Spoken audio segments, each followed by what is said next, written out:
ಎಲ್ಲರಿಗೂ ನಮಸ್ಕಾರ. ನನ್ನ ಹೆಸರು ಡಾಕ್ಟರ್ ರೇವಣಸಿದ್ದ. ನಾನು ಭಾರತೀಯ ಬೇಳೆಕಾಳುಗಳ ಸಂಶೋಧನಾ ಸಂಸ್ಥೆ ಕಾನ್ಪುರದಲ್ಲಿರುವ ಬೆಳೆ ಸಂರಕ್ಷಣಾ ವಿಭಾಗದಲ್ಲಿ ಕೀಟಶಾಸ್ತ್ರ ವಿಜ್ಞಾನಿಯಾಗಿ ಸುಮಾರು 7 ವರ್ಷಗಳಿಂದ ವಿವಿಧ ಸಂಶೋಧನೆಗಳಲ್ಲಿ ಭಾಗಿಯಾಗಿದ್ದೇನೆ. ಅದರಲ್ಲಿ ನಾನು ಮುಖ್ಯವಾಗಿ ಈ ಸಂಗ್ರಹಿತ ಬೇಳೆಕಾಳುಗಳಲ್ಲಿ ಬರುವ ಕೀಟಗಳ ಬಗ್ಗೆ ಸಂಶೋಧನೆ ಮಾಡುತ್ತಿದ್ದೇನೆ ಮತ್ತು ವಿವಿಧ ತಾಂತ್ರಿಕತೆ ಅವುಗಳನ್ನು ಹತೋಟಿ ಮಾಡಲು ವಿವಿಧ ತಾಂತ್ರಿಕತೆಗಳ ಬಗ್ಗೆ ಕೆಲಸ ಮಾಡುತ್ತಿದ್ದೇನೆ. ಇಂದು ನಾವು ಸಂಗ್ರಹಿತ ಬೇಳೆಕಾಳುಗಳಲ್ಲಿ ಬರುವ ವಿವಿಧ ಕೀಟಗಳು ಮತ್ತು ಅವುಗಳನ್ನು ಹೇಗೆ ಹತೋಟಿ ಮಾಡುವುದೆಂದು ಚರ್ಚೆ ಮಾಡೋಣ. ಸಂಗ್ರಹಿತ ಬೇಳೆಕಾಳುಗಳಲ್ಲಿ ಹಲವಾರು ಕೀಟಗಳ ಪ್ರಜಾತಿಗಳು ಬರುತ್ತವೆ. ಅದರಲ್ಲಿ ಬ್ರೂಕಿಡ್ ದುಂಬಿ ಏನಂತ ಕರಿತೀವಿ ನಾವು, ಕೆಲವೊಂದು ಭಾಗದಲ್ಲಿ ಇದನ್ನು ಬುರುಬುರಿ ಕೀಟ ಅಂತಲೂ ಕರೀತಾರೆ. ಇವು ಸಂಗ್ರಹಿತ ಬೇಳೆಕಾಳುಗಳಲ್ಲಿ ತುಂಬ ಹಾನಿ ಮಾಡುತ್ತವೆ. ಜಗತ್ತಿನಲ್ಲಿ ಬ್ರೂಕಿಡ್ ದುಂಬಿಗಳ ಸುಮಾರು 1700 ಪ್ರಜಾತಿಗಳನ್ನು ವರ್ಣನೆ ಮಾಡಲಾಗಿದೆ. ಇವುಗಳಲ್ಲಿ ಸುಮಾರು 20 ಪ್ರಜಾತಿಗಳು ತುಂಬ ಹಾನಿಕಾರಕ ಎಂದು ಪರಿಗಣಿಸಲಾಗುತ್ತದೆ. ಅದರಲ್ಲಿ ಭಾರತದಲ್ಲಿ ಸುಮಾರು 108 ಪ್ರಜಾತಿಗಳನ್ನು ಇಲ್ಲಿವರೆಗೆ ವರ್ಣನೆ ಮಾಡಲಾಗಿದೆ. ಈ 108 ಪ್ರಜಾತಿಗಳಲ್ಲಿ ಸುಮಾರು 4 ರಿಂದ 5 ಪ್ರಜಾತಿಗಳು ಏನಿದ್ದಾವೆ, ನಾವು ಇವುಗಳ ಹೆಸರನ್ನು ಹೇಳುವುದಾದರೆ ಕೆಲಸೊಬ್ರುಕಸ್ ಅನಾಲಿಸ್, ಕೆಲಸೊಬ್ರುಕಸ್ ಮೆಕ್ಯುಲೇಟಸ್, ಕೆಲಸೊಬ್ರುಕಸ್ ಚೈನೆನ್ಸಿಸ್, ಕೆಲಸೊಬ್ರುಕಸ್ ಥಿಯೋಬ್ರೋಮೆ ಮತ್ತು ರಾಜ್ಮಾ ಒಂದು ಬೆಳೆ ಇದೆ, ಅದರಲ್ಲಿ ಅಕೆಂಥೋಸಿಲಾಯ್ಡ್ಸ್ ಅಪ್ಟೆಕ್ಟಸ್ ಅಂತ ಒಂದು ಪ್ರಜಾತಿ ಬರುತ್ತೆ. ಇದಲ್ಲದೆ ಇನ್ನೊಂದು 2 ಪ್ರಜಾತಿಗಳು ಇದೆ, ಇವು ತುಂಬ ಹಾನಿಕಾರಕವಾಗಿದೆ. ಇದರಲ್ಲಿ ಕೆಲಸೊಬ್ರುಕಸ್ ಅನಾಲಿಸ್, ಮೆಕ್ಯುಲೇಟಸ್ ಮತ್ತು ಚೈನೆನ್ಸಿಸ್ ಇವುಗಳು ತುಂಬ ಹಾನಿಕಾರಕ ಎಂದು ಪರಿಗಣಿಸಲಾಗುತ್ತದೆ. ಈ ಬ್ರೂಕಿಡ್ ದುಂಬಿಗಳು ಸಂಗ್ರಹಿತ ಬೇಳೆಕಾಳುಗಳು ಗೋದಾಮಿನಲ್ಲಿ ಇರುವಾಗ ಇದರ ಮೇಲೆ ಸಂಕ್ರಮಣ ಮಾಡಲು ಹಲವಾರು ಮೂಲಗಳಿಂದ ಬರುತ್ತವೆ. ಇದರಲ್ಲಿ ಮುಖ್ಯವಾಗಿ ಹೇಳುವುದಾದರೆ ಗೋದಾಮಿನಲ್ಲಿ ಮೊದಲೇ ಉಳಿದಿರುವ ಸಂಗ್ರಹಿತ ಬೇಳೆಕಾಳುಗಳಲ್ಲಿ ಸಂಕ್ರಮಣ ಇದ್ದರೆ ಅದರಿಂದ ಬರುವ ಸಾಧ್ಯತೆ ಇರುವುದು, ಹಾಗೂ ಗೋದಾಮುಗಳಲ್ಲಿ ಮೂಲೆಗಳಲ್ಲಿ ಹಾಗೂ ಗೋದಾಮಿನ ಹೊರಗಡೆ ಒಳಗಡೆ ಮುಂಚೆ ಸಂಗ್ರಹಿತ ಮಾಡಿ ಖಾಲಿ ಮಾಡುವಾಗ ಹಳೆಯ ಕಾಳುಗಳು ಬಿದ್ದಿರುತ್ತವೆ. ಅದರಲ್ಲಿ ಸಂಕ್ರಮಿತ ಹಂತಗಳು ಇದ್ದರೆ ಅದರಿಂದ ಬರುವ ಸಾಧ್ಯತೆ ಹೆಚ್ಚು. ಹಾಗೂ ಬೇಳೆಕಾಳುಗಳನ್ನು ಒಂದು ಜಾಗದಿಂದ ಇನ್ನೊಂದು ಜಾಗಕ್ಕೆ ತೆಗೆದುಕೊಂಡು ಹೋಗುವಾಗ ಸುತ್ತಮುತ್ತಲಿನಲ್ಲಿರುವ ಸಂಕ್ರಮಣದ ಮೂಲಗಳಿಂದ ಕೀಟಗಳು ಬರುವ ಸಾಧ್ಯತೆ ಹೆಚ್ಚಾಗಿರುತ್ತದೆ.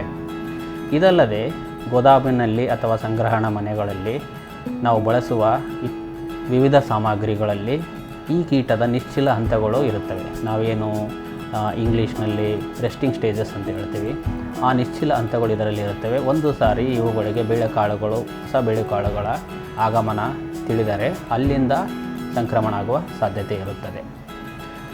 ಮತ್ತು ಗೋದಾಮುಗಳಲ್ಲಿ ಅಥವಾ ಸಂಗ್ರಹಣಾ ಮನೆಗಳಲ್ಲಿ ನಾವು ಸಾಮಾನ್ಯವಾಗಿ ನೋಡ್ತೇವೆ, ಕಿಟಕಿಗಳು, ಬಾಗಿಲುಗಳು, ಗೋಡೆಗಳು, ಸಂಧಿಗಳು ಇರುತ್ತೆ. ಆ ಸಂಧಿಗಳಲ್ಲಿ ಕೂಡ ನಿಶ್ಚಲ ಹಂತಗಳು ಕೂತಿರುತ್ತವೆ, ಅಲ್ಲಿಂದ ಬಂದು ಸಂಕ್ರಮಣ ಮಾಡುವ ಸಾಧ್ಯತೆ ಇರುತ್ತದೆ. ಮುಖ್ಯವಾಗಿ ಕೊನೆಯದಾಗಿ ಹಾಗೂ ಮುಖ್ಯವಾಗಿ ನಾವು ಬೇಳೆಕಾಳುಗಳನ್ನು ಒಣಗಿಸುವಾಗ ಬೇಳೆಕಾಳುಗಳು ಸಂಜೆ ಅಥವಾ ರಾತ್ರಿ ನಾವು ಹೊರಗಡೆ ಬಿಟ್ಟಾಗ ಸುತ್ತಮುತ್ತಲಿನ ಸಂಕ್ರಮಣ ಮೂಲಗಳಿಂದ ಕೀಟಗಳು ಬರುವ ಸಾಧ್ಯತೆ ಹೆಚ್ಚು. ಮತ್ತು ನಾವು ಬೇಳೆಕಾಳುಗಳನ್ನು ಸಂಸ್ಕರಣೆ ಮಾಡುವಾಗಲೂ ಅಲ್ಲಿ ಇರುವ ನಿಶ್ಚಲ ಹಂತಗಳು ಅಂದ ಸಂಕ್ರಮಣದ ಸಾಧ್ಯತೆ ಜಾಸ್ತಿ ಇರುತ್ತದೆ. ಈ ಬ್ರೂಕಿಡ್ ದುಂಬಿಗಳು ಸಾಮಾನ್ಯವಾಗಿ ಒಣಗಿದ ಕಾಳುಗಳು, ಸಂಗ್ರಹಿತ ಒಣಗಿದ ಕಾಳುಗಳು ಅಥವಾ ಹೊಲದಲ್ಲಿ ಬೆಳೆ ಇದ್ದರೆ ಪರಿಪಕ್ವವಾದ ಕಾಳುಗಳ ಮೇಲೆ ಸಂಕ್ರಮಣ ಮಾಡುತ್ತವೆ. ಈ ದುಂಬಿಗಳಲ್ಲಿ ಸಾಮಾನ್ಯವಾಗಿ ಪ್ರಾಯದ ದುಂಬಿಗಳು ಕಾಳುಗಳಿಗೆ ಹಾನಿ ಮಾಡುವುದಿಲ್ಲ. ಲಾರ್ವಾ ಅಂತ ಏನು ಹೇಳುತ್ತೇವೆ, ಅವು ಕಾಳುಗಳ ಮೇಲೆ ಮುಖ್ಯವಾಗಿ ಹಾನಿ ಮಾಡುತ್ತವೆ. ಇದರ ಸಂಕ್ರಮಣದ ಸಮಯದಲ್ಲಿ ನಾವು ಇದರ ಮೇಲೆ ಸರಿಯಾಗಿ ಕಾಳಜಿ ವಹಿಸದಿದ್ದರೆ, ಹತೋಟಿ ಮಾಡದಿದ್ದರೆ ಸುಮಾರು 5 ರಿಂದ 6 ತಿಂಗಳಲ್ಲಿ ಈ ಕೀಟ ಸುಮಾರು 100% ಅಂದರೆ 100% ಕಾಳುಗಳ ಮೇಲೆ ಹಾನಿ ಮಾಡುವ ಸಂಭವವಿರುತ್ತದೆ. ಈ ಬ್ರೂಕಿಡ್ ದುಂಬಿಗಳ ಸಂಕ್ರಮಣ ಮತ್ತು ಹಾನಿಯ ಲಕ್ಷಣಗಳ ಬಗ್ಗೆ ಹೇಳುವುದಾದರೆ, ಸಾಮಾನ್ಯವಾಗಿ ಪ್ರಾಯದ ಹೆಣ್ಣು ಕೀಟ ಕಾಳುಗಳ ಮೇಲೆ ಮೊಟ್ಟೆಯನ್ನು ಅಂಟಿಸುತ್ತದೆ. ಈ ಮೊಟ್ಟೆಯಿಂದ ಹೊರಬರುವ ಮರಿಹುಳುಗಳು ಕಾಳುಗಳನ್ನು ಕೊರೆದು ಒಳಗಡೆ ಹೋಗಲಾರಂಭಿಸುತ್ತವೆ. ಸುಮಾರು ಈ ಮರಿಗಳು 15 ರಿಂದ 20 ದಿನಗಳ ಕಾಲ ಕಾಳುಗಳ ಒಳಗಡೆ ಕೂತ್ಕೊಂಡು ಕಾಳುಗಳ ಭಾಗವನ್ನು ತಿನ್ನಲು ಆರಂಭಿಸುತ್ತವೆ. ಈ ಹಂತ ಆದಮೇಲೆ ಇದು ಕೋಶಾವಸ್ಥೆಗೆ ಹೋಗುತ್ತದೆ. ಮತ್ತು ಕೋಶಾವಸ್ಥೆಗೆ ಹೋಗೋದಕ್ಕಿಂತ ಮುಂಚೆ ಈ ಮರಿಹುಳು ಒಂದು ಸುರಂಗ ಕೊರೆಯುತ್ತದೆ ಹೊರಗಡೆ ಬರಲು. ಕಾಳಿನ ಭಾಗದ ಸುರಂಗ ಕೊರೆದು ಸಿಪ್ಪೆ ಮಾತ್ರ ಬಿಟ್ಟು ಅದು ಕೋಶಾವಸ್ಥೆಗೆ ಹೋಗುತ್ತದೆ. ಕೋಶಾವಸ್ಥೆ ಸುಮಾರು 5 ರಿಂದ 8 ದಿನಗಳಾದ ಮೇಲೆ ಇದರ ಪ್ರಾಯದ ಕೀಟವನ್ನು ಆ ಸಿಪ್ಪೆಯನ್ನು ಕೊರೆದು ಹೊರಗಡೆ ಬರುತ್ತದೆ. ಇದೇ ಥರ ಪ್ರತಿ ಸಾರಿ ಹೊರಬರುವ ಕೀಟಗಳು ಹೊಸ ಹೊಸ ಸಂಗ್ರಹಿತ ಕಾಳುಗಳನ್ನು ಸಂಕ್ರಮಣ ಮಾಡುತ್ತಾ ಇದರ ಸಂಖ್ಯೆ ಹೆಚ್ಚಾಗುತ್ತಾ ಈ ಗೋದಾಮಿನಲ್ಲಿರ್ಬೋದು, ಸಂಗ್ರಹಣಾ ಮನೆಗಳಲ್ಲಿ ಇದರ ಹಾನಿ ಜಾಸ್ತಿ ಆಗುತ್ತದೆ.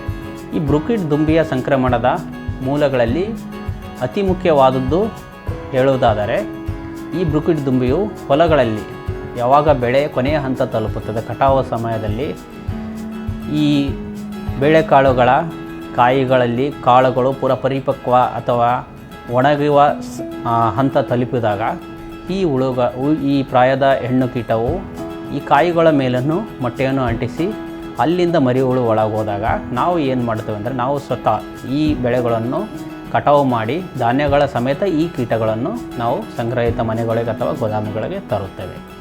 ಈ ಬ್ರೂಕಿಡ್ ದುಂಬಿಗಳನ್ನು ಏಕೀಕೃತ ಹತೋಟಿ ಹೇಗೆ ಮಾಡಬೇಕೆಂದರೆ, ಇದಕ್ಕಾಗಿ ನಾವು ವಿವಿಧ ಹಂತಗಳಲ್ಲಿ ಪದ್ಧತಿಗಳನ್ನು ಉಪಯೋಗಿಸಬೇಕಾಗುತ್ತದೆ. ಇದರಲ್ಲಿ ಮುಖ್ಯವಾಗಿ 3 ಹಂತಗಳಲ್ಲಿ ಪದ್ಧತಿಗಳನ್ನು ಹೇಳುವುದಾದರೆ, ಬೆಳೆಯನ್ನು ಕಟಾವು ಮಾಡುವುದಕ್ಕಿಂತ ಮುಂಚೆ ಕೆಲವೊಂದು ಪದ್ಧತಿಗಳನ್ನು ಅನುಸರಿಸಬೇಕಾಗುತ್ತದೆ. ಬೆಳೆಗಳನ್ನು ಕಟಾವು ಮಾಡಿದ ಮೇಲೆ ಧಾನ್ಯಗಳನ್ನು ಸಂಗ್ರಹಣ ಮಾಡುವುದಕ್ಕಿಂತ ಮುಂಚೆ ಕೆಲವೊಂದು ಪದ್ಧತಿಗಳು ಹಾಗೂ ಧಾನ್ಯಗಳನ್ನು ಸಂಗ್ರಹಣ ಮಾಡಿದ ಮೇಲೆ ಕೆಲವೊಂದು ಪದ್ಧತಿಗಳನ್ನು ನಾವು ಉಪಯೋಗಿಸಬೇಕಾಗುತ್ತದೆ.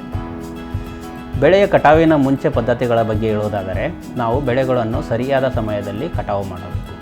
ಬೆಳೆಗಳನ್ನು ಜಾಸ್ತಿ ದಿನ ಕಾಳುಗಳು ಒಣಗಿದ ಮೇಲೆ ಹೊಲದಲ್ಲಿ ಬಿಡುವುದರಿಂದ ಅಲ್ಲಿ ಸಂಕ್ರಮಣ ಅಂದರೆ ಹೊಲದ ಹತ್ತಿರ ಸಂಕ್ರಮಣ ಆಗುವ ಸಾಧ್ಯತೆ ಹೆಚ್ಚು.